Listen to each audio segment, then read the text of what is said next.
Okay, in this video, I want to talk to you guys about pricing your services or your products.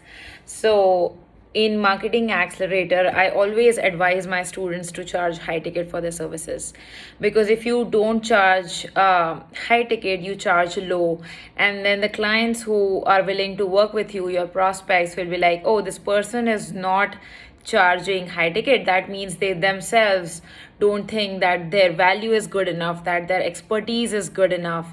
And so, like, I have heard so many clients saying that I didn't hire this person because they were charging too low. So that's also a thing. And I have also talked to a few students inside our Facebook group, and they have also said the same thing. So it's not just me, like a one-off experience, but like every single person. So if you charge too low, the clients will be doubtful of you, your worth, your value, your expertise. So they will think too many times to see whether you're really worth the time and effort, because they are not just investing their money in you, they are also investing their time and energy, which, by the way, is more precious to them than just money, right? Because you cannot get back time.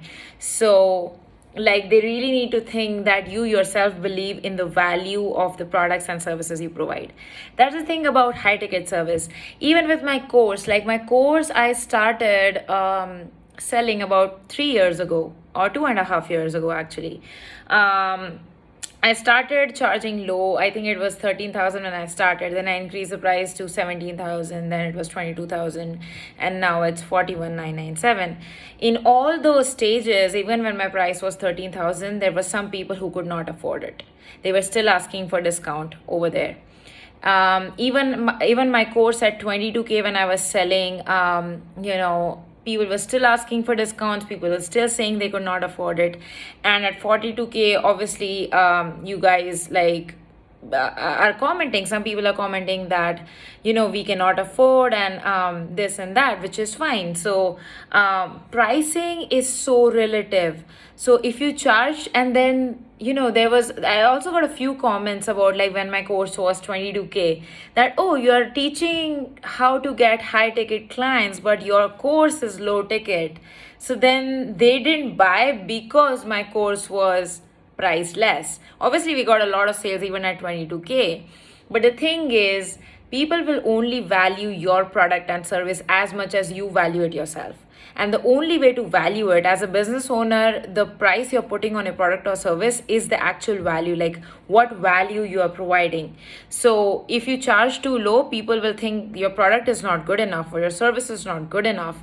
And like, if they're smart business owners, as most of these clients are, they'll be wary of investing in your services because you're charging too low.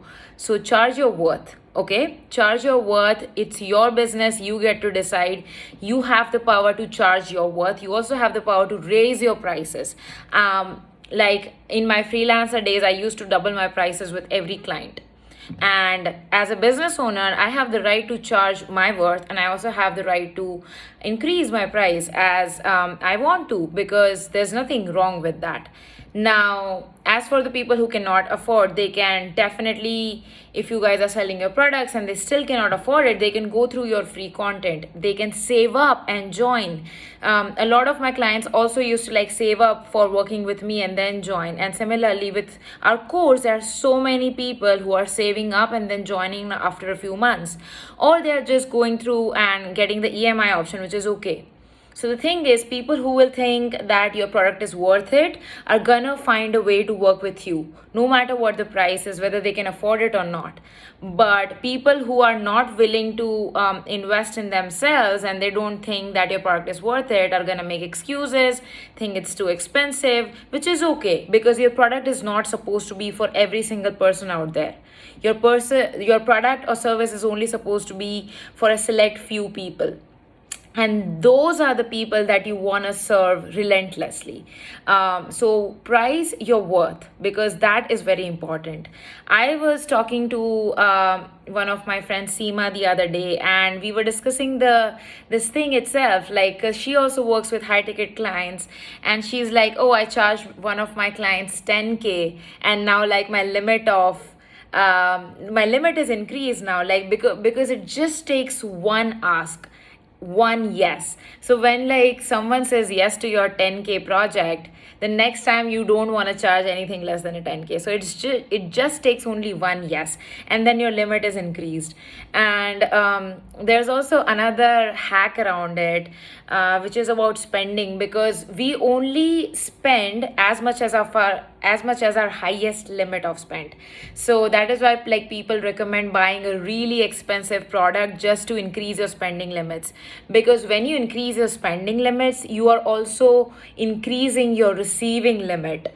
And that is quite true, because I have experienced that in the same way, because I never used to purchase luxurious items and things which were considered expensive or things like that. But like when you do that, your limit definitely increases, and the level of receiving also increases. Now, I know this might not make sense for everyone, but if you are a business owner or if you are a freelancer and actually working and selling your stuff, then this will make a lot of sense, and then this video is for you. So I hope this was helpful. Let me know in the comments below if this was helpful, and share the post, and I'll see you guys soon.